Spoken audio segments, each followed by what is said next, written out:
శ్రోతలకు నమస్కారం. క్రికెట్ నగరం పాడ్కాస్ట్ స్వాగతం, సుస్వాగతం. ఇప్పుడే సన్ రైజర్స్ హైదరాబాద్ మూడో మ్యాచ్ కూడా ఓడిపోయింది. సో చెయ్యాలా చేయొద్దా అన్నట్టుంది ఇప్పుడు ఈ Sunrisers exclusive edition episodes. 3 మ్యాచ్లు ఒకటే స్క్రిప్ట్ మళ్ళీ మళ్ళీ చూస్తే ఎట్లుంటుంది చెప్పు అసలు. సో ఇవాళ మ్యాచ్ ముచ్చట్లు మాట్లాడుకోవడానికి అసలు నాతో రాజు లేడు, మనతో పాటు ఖాజా హుస్సేన్ ఉన్నాడు, మా సన్ రైజర్స్కి వీరాభిమాని మాలాగానే. హాయ్ ఖాజా, ఎట్లా అనిపించింది మ్యాచ్ చూడంగానే? ఫస్ట్ ఆఫ్ ఆల్ థ్యాంక్స్ అన్న, నన్ను వెల్కమ్ చేసినందుకు క్రికెట్ నగరం పోడ్కాస్ట్ లోకి. ఇంకా మ్యాచ్ గురించి వస్తే సేమ్ లాస్ట్ టైం ఏం జరిగిందో ఈ మ్యాచ్ కూడా అదే జరిగింది. ఏం తేడా లేదు. Same middle order worries 4 changes చేశారు కానీ వర్కౌట్ అవ్వలేదు.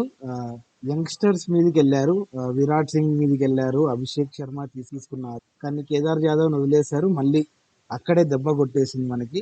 అగైన్ సేమ్ లాస్ట్ మ్యాచ్ లో బౌలింగ్ బాగా వచ్చింది, బ్యాటింగ్ సరిగా చేయలేకపోయినారు. ఈ మ్యాచ్ లో కూడా బౌలింగ్ కరెక్ట్ గా సెట్ అయింది. ముజీబుర్ రెహమాన్, రషీద్ ఖాన్ ఇద్దరు కలిసి 8 overs లో 51 runs ఇచ్చి 2 wickets తీశారు.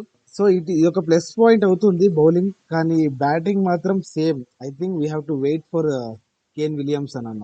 ఎక్కడికైనా విలియమ్సన్ ఖాజా అసలు ఆయన ఎప్పుడు వస్తాడో తెలియదు. అదేంటి ఇంజురీ 1 week పడుతుందని చెప్పి ఒక అప్డేట్ వీడియో వదిలేరు వాళ్ళు, సన్ రైజర్స్ వాళ్ళు. అందరు అల్లరి చేస్తుండే పోయిన 2 రోజుల నుంచి. అసలు నీకు విలియమ్సన్ ఎప్పుడు వస్తాడు, మా రాజు ఎప్పుడు వస్తాడు అన్నట్టు. ఆయన ఎప్పుడు వస్తాడో అనేది ఇంకా గ్యారంటీ లేదు. అసలు ఇవాళ ప్లేయింగ్లో చూడంగానే మైండ్ బ్లాక్ అయిందబ్బా నాకైతే. అసలు 4 చేంజ్లు చేయడం అదే చాలా పెద్ద బ్లండర్. అసలు అది అట్లాంటి పరిణామాలు ఎప్పుడు మనం చూడమన్నమాట. నీకు ఏ టీం అయినా నీకు సెటిల్డ్ లైనప్తో పోవాలనుకుంటుంది. ఏమన్నా ఓడిపోయినా కానీ వాళ్ళ టీంని బ్యాక్ చేసుకుంటారు. అంటే అంత మాత్రాన ఇప్పుడు ఓడిపోతున్నాం కదా అని చెప్పి ఒకటే టీంలో ప్లే చేయమనేది నేను అనను. కానీ 4 చేంజెస్ చేయడం అనేది కొంచెం ఎక్కువ అనిపించింది. ఇంకా దానిలోకి మనం అందరం కోరుకున్నట్టు నీకు మనీష్ పాండేని రెస్ట్ చేద్దాము, నీకు వేరే ప్లేయర్ని ఆడియాలి నంబర్ 3 అనుకుంటే అది చేయకుండా వేరేవన్నీ చేంజెస్ చేశారు. నీకు మరి దాన్ని ఏమనాలో అర్థం కాలేదు. మరి ఈసారి టాస్ కూడా మన చేతిలో లేకుండా ముంబై వాళ్ళు టాస్ గెలిచారు. వాళ్ళు ట్రెండ్ బట్టి వాళ్ళు చూస్తే నీకు డిఫెండ్ చేయడమే బెటర్ అనుకున్నారు. పోయిన మ్యాచ్ కేకేఆర్తో ఎట్లా డిఫెండ్ చేశారు వాళ్ళు అట్లా అదే చేద్దామని మళ్ళీ అని డిసైడ్ అయ్యారు. అక్కడే నాకు డేవిడ్ వార్నర్ ముఖ చిత్రం చూస్తే అక్కడే అర్థమైపోయింది. వార్నర్ కూడా టాస్ గెలిస్తే నీకు బ్యాటింగ్ తీసుకుందాం అనుకున్నాడని. అక్కడి నుంచే డిసప్పాయింట్మెంట్ మొదలైంది. అసలు అది ఫీల్డ్ మీద క్యారీ అయింది. అసలు పవర్ ప్లేలో కూడా అసలు నీకు భూవీ నీకు కొద్దిగా స్వింగ్ వచ్చినా కానీ ఏమాత్రం ఎఫెక్టివ్ లేడు. అసలు పవర్ ప్లే పక్కన పెడితే ఇక డెత్లో కూడా నీకు భూవీ అసలు ఏమాత్రం వేయలేదు. ఈ స్లో పిచ్ పైన నీకు లో స్కోరింగ్ మ్యాచ్ నీకు 150 అంటే నీకు లో స్కోరింగ్ మ్యాచ్ అనే చెప్పుకోవాలి. 4 overs వేసి 45 runs ఇవ్వడం, అందులో నీకు లాస్ట్ 2 balls 6లు కొట్టించుకొని అవి క్రూషియల్ 2 6లు అవి. ఆ 2 6ల్లో ఇప్పుడు నీకు విక్టరీ మార్జిన్గా మన ముందు నిలుస్తుంది ఇప్పుడు చూస్తే ఆల్మోస్ట్. సో అంటే ఓవరాల్గా చూస్తే వెరీ డిసప్పాయింటింగ్ పర్ఫార్మెన్స్ కాదు అసలు. నీకు అంటే రషీద్ ఖాన్ వల్ల నీకు ఏదో నీకు మనం నెట్టుకొస్తున్నాం కానీ అసలు తను కూడా లేకపోతే ఏమవుతుందా అని మళ్ళీ ఎన్నిసార్లు అనుకున్నా వేస్ట్ అది. ఈసారి ముజీబుర్ రెహమాన్ ఎందుకు ఆడిచ్చారో నాకు అర్థం కాలేదు. కోర్స్ తను బాగానే వేసాడు పిచ్ పరంగా. తను 4 overs 29 runs 2 wickets తీసాడు. 2 లెఫ్ట్ హ్యాండర్ల కోసం అని తీసుకొచ్చారు. ఆ 2 లెఫ్ట్ హ్యాండర్ వికెట్లు తీసాడు. బట్ అదే ప్లేస్లో మేబీ నబీ వచ్చుంటే బ్యాటింగ్కి స్ట్రెంత్ యాడ్ అయ్యేది కదా, స్టేజ్లో పనికి వచ్చేది కదా. మరి ఎందుకు తనువులే ఆఫ్ స్పిన్నరే, ముజీబు ఆఫ్ స్పిన్నరే, నబీయే ఇంకా బెటర్ ఆఫ్ స్పిన్నర్. అది ముందు కూడా మనం ప్రివ్యూలో కూడా మాట్లాడుకున్నాము. మరి ఎందుకు మరి ముజీబ్ని ఆడించారో అర్థం కాలేదు. సరే నటరాజన్ అంటే సమ్ ఇంజురీ వల్ల రెస్ట్ చేశారు. ఖలీల్ అహ్మద్ ఆడాడు. ఖలీల్ అహ్మద్ యాక్చువల్గా ఎక్కువ ఆడడానికి లేదు ఈ మ్యాచ్లో, ఎందుకంటే తను యాక్చువల్లీ తన నుంచి ఎక్స్పెక్ట్ చేసిన దానికంటే బాగానే వేసాడు. నీకు 6 per over ఇచ్చి నీకు వికెట్ కూడా తీసాడు. యాక్చువల్ న్యూ బాల్తో తనే బాగా వేసాడు. యాక్చువల్ భూవీ కంటే ఖలీల్ అహ్మద్ బౌలింగ్ బాగుండే న్యూ బాల్తో. ఓవరాల్గా ఇంకేం పాయింట్స్ అది కాజా నీకు అసలు నీకు ఏమనిపించింది నీకు చూస్తుంటే? అసలు నీకు ఫస్ట్ అంటే బౌలింగ్ పర్ఫార్మెన్స్ దగ్గర నుంచి అసలు బాడీ లాంగ్వేజ్ పరంగా అసలు టీమ్ది మ్యాచ్ స్టార్టింగ్ నుంచి it was same thing. Same the both teams have to capitalise in the first 10 overs. తర్వాత మొత్తం చాలా కష్టం అయిపోతుంది. అదే మనకు ముంబై బ్యాటింగ్ లో కూడా కనపడింది, ఎస్ఆర్హెచ్ బ్యాటింగ్ లో కూడా కనపడింది. కానీ I think Mumbai had a better start after the power play. ఆ పవర్ ప్లే నుండి ఆ 12 over మార్క్ వరకు వాళ్ళు కొంచెం బాగానే నెట్టుకొచ్చారు. ఎప్పుడైతే వికెట్లు పడ్డమయ్యో వాళ్ళు కూడా స్లో అయ్యారు. అన్న నువ్వు చెప్పినట్టుగానే మళ్ళీ Bhuvneshwar he gave away some crucial run. I think last 2 balls ఒకే ఒక బౌండరీ అనుకుని ఒక 2D అనుకున్నా ఆల్మోస్ట్ 8-9 runs తగ్గేది. మనకు కూడా చాలా టార్గెట్ తగ్గేది. ఇంకా ఇంకో పాయింట్ వచ్చేసి batting middle order. They went with Virat Singh, Abhishek Sharma, 2 left-handers. అది కూడా వర్కౌట్ అవ్వలేదు. ఏ విరాట్ సింగ్ ఏ చోట కాన్ఫిడెంట్ గా కనపడలేదు. మీరు చూసినట్టయితే అతను అల్లి థర్డ్ మ్యాన్ కి వెళ్ళి గైడ్ చేసుకుంటూ ఆడాడు. అన్ని థర్డ్ మ్యాన్ కి వెళ్ళి ఆడాడు. రాహుల్ చవర్ బౌలింగ్ లో ఒక గూగ్లీ వేస్తే థర్డ్ మ్యాన్ కి వెళ్ళి ఆడదామని బీట్ అవుతాడు. అట్లా వర్కౌట్ అవ్వలేదు. అభిషేక్ శర్మ కూడా ఎక్కువసేపు నిలవలేకపోయినాడు. ఇక్కడ రోహిత్ నుంచి ఒక మంచి టాక్టిక్ ఏమిటంటే ఇమీడియట్లీ ఆఫ్టర్ పవర్ ప్లే అయిపోయినాక he knows that only slower balls are gonna work for them. అందుకని ఏం చేశాడంటే ఫీల్డ్ ని కాస్త ముందరికి పెట్టాడు. మీరు ఆ పొలార్డ్ ఓవర్లో ప్లస్ యాడమ్ మిల్నే ఓవర్లో గమనించినట్టయితే ఇక్కడ deep square leg long on ఫీల్డర్లు కొంచెం ముందరుకుంటారు. కానీ ఎందుకంటే ఏమైనా ఆ 2D రాకూడదని. ఎందుకంటే అప్పటికి వార్నర్, బెయిర్స్టో బ్యాటింగ్ లో ఉన్నారు. They are known for their running between the wickets. మళ్ళీ సేమ్ స్లోవర్ బాల్స్.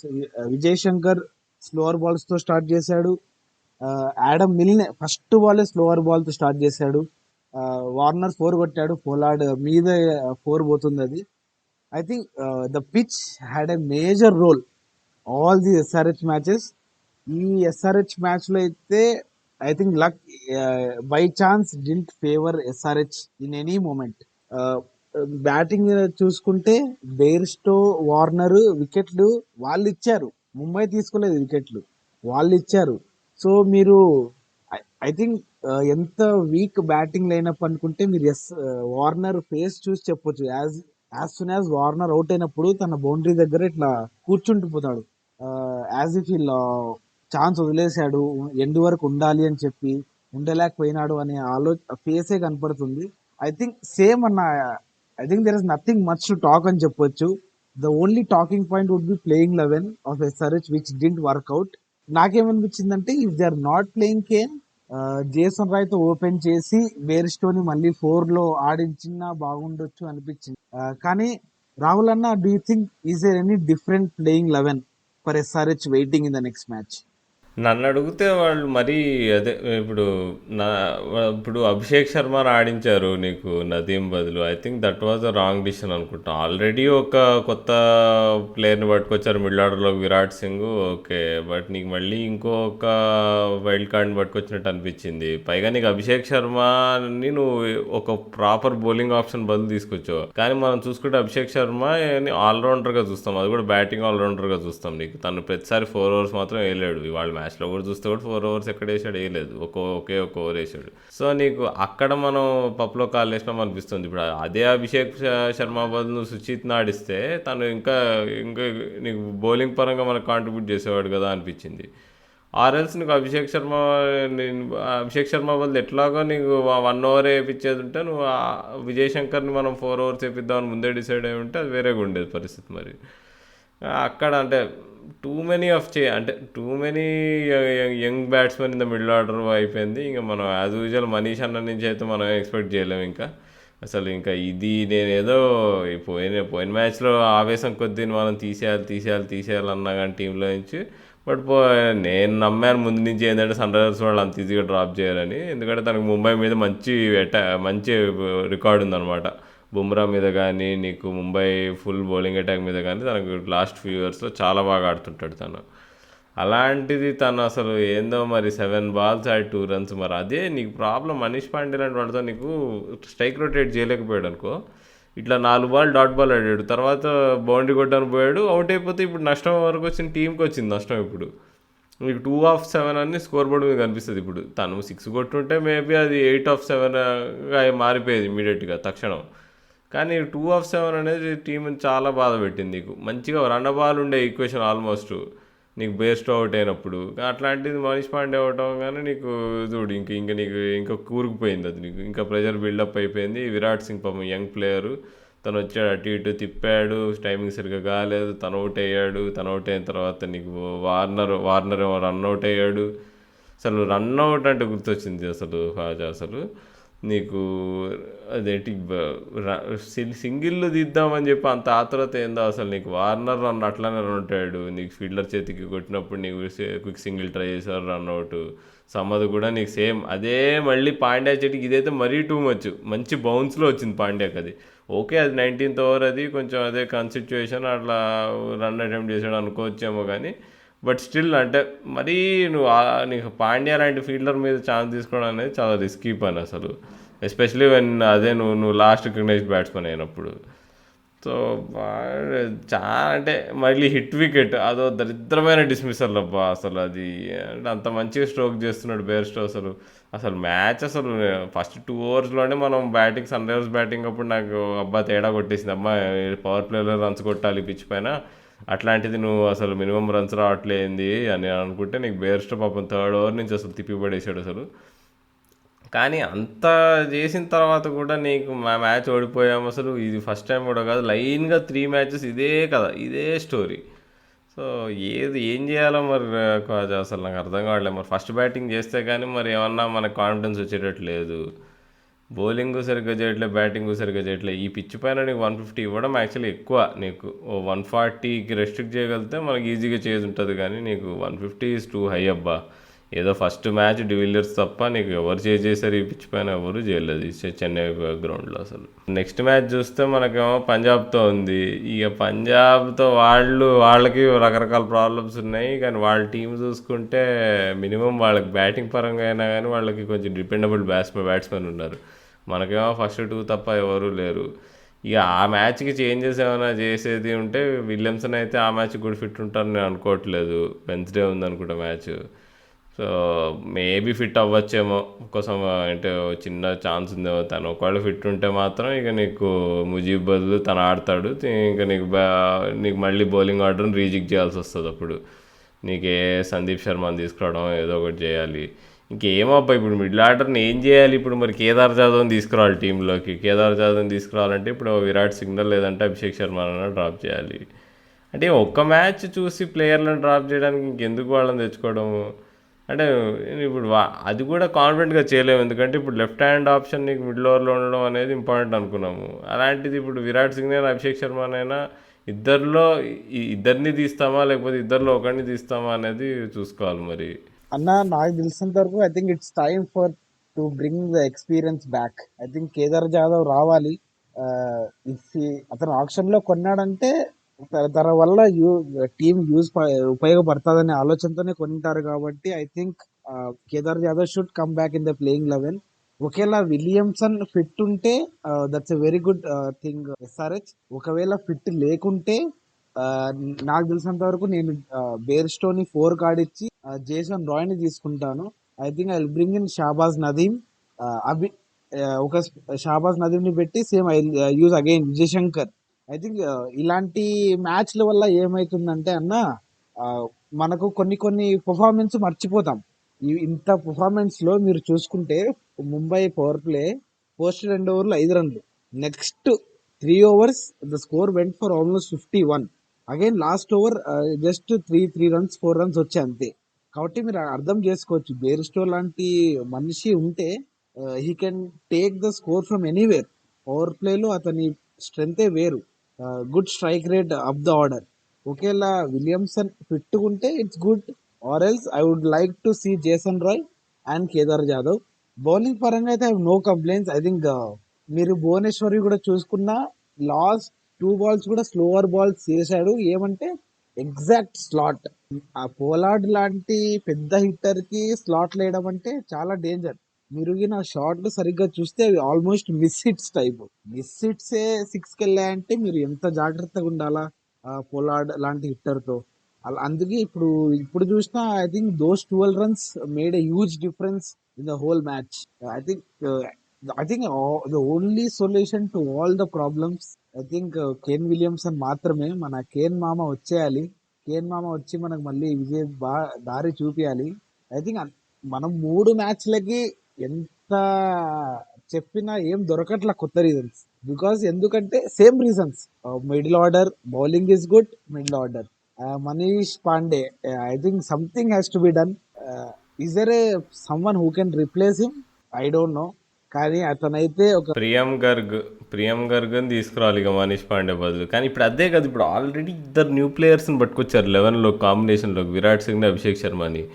ఇప్పుడు మనీష్ పాండేని ఉంచారు, మరి మనీష్ పాండేని కూడా తీసేసి ఇంకా మొత్తం పిల్లకాయలే ఉంటారు. మరి ఇక అది ఏమాత్రం కరెక్ట్ ఉంటుంది? మరి ఇప్పుడు కేదార్ జాదవ్ని తీసుకొచ్చినా కానీ నీకు ఈ యంగ్ ప్లేయర్స్ నెంబర్ 3కి పైకి పంపించాల్సి వస్తుంది. తను నీకు కేదార్ జాదవ్ నెంబర్ 3 ఆడగలుగుతాడు, ఆడలేడు. మామూలుగా తన పొజిషన్ నెంబర్ 4 నెంబర్ 5 ఆడతాడు. మరి ఏం చేస్తారో అబ్బా, మరి తన ఫామ్ ఎట్లుందో అనేది మనకు తెలియదు. మరి తన అంత మంచి ఫామ్లో అంటే ఈ మ్యాచ్కి తన్నే దింపేవాళ్ళుగా. నీకు ఇద్దరు లెఫ్ట్ హ్యాండర్స్ బదులు ఒక లెఫ్ట్ హ్యాండర్ని తను పెట్టుకొని తను కేదార్ జాదవ్ ఒక్కడిని తెచ్చేవాళ్ళు కదా.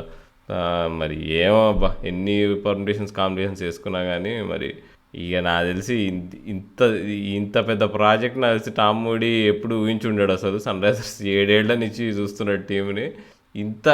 ఇంత బ్యాడ్ పర్ఫార్మెన్స్ చరిత్రలో ఎప్పుడు లేదు. అసలు 3 లాసెస్తో స్టార్ట్ అయ్యాము.